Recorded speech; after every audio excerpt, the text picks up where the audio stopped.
আসসালামু আলাইকুম। সবাই কেমন আছেন? আলহামদুলিল্লাহ, আমি ভালো আছি। আপনাদের দোয়া ও ভালোবাসায় অতিরিক্ত গরমের মধ্যেও বেশ টিকে থাকার লড়াই চলছে। আসলে বাবার বাড়ি থেকে কলা নিয়ে আসছিলাম, আব্বুর গাছের। কলাগুলো অনেক সুন্দর ছিল।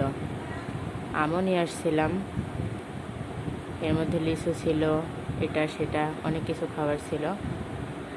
এর মধ্যে কলাগুলার চেহারা কালো হয়ে গেছিল, মানে বেশি নরম হয়ে যাচ্ছিল।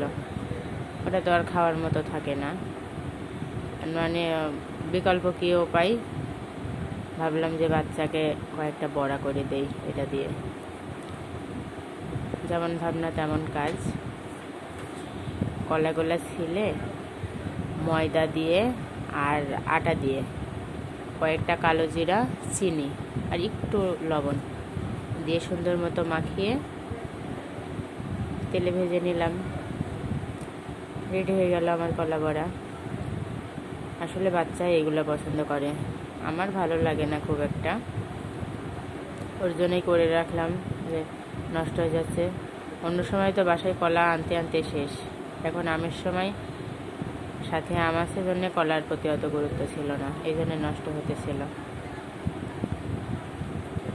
যাই হোক, কাজে লাগিয়ে দিলাম, শেষ হয়ে যাবে। এইদিকে ঈদ চলে আসছে, ঈদের ব্যস্ততা, বাসায় কাজ, এদিকে বাচ্চার স্কুল ছুটি দিয়ে দিছে, প্রাইভেটও ছুটি দিয়ে দিছে।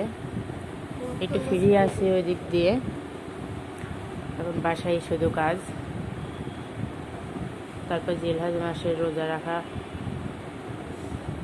আগামীকাল আরাফাতের দিন।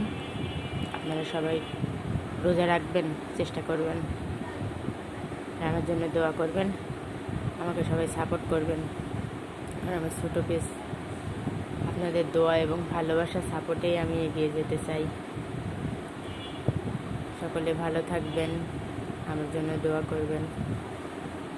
আসসালামু আলাইকুম।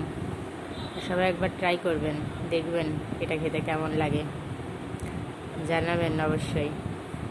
থ্যাংক ইউ সবাইকে।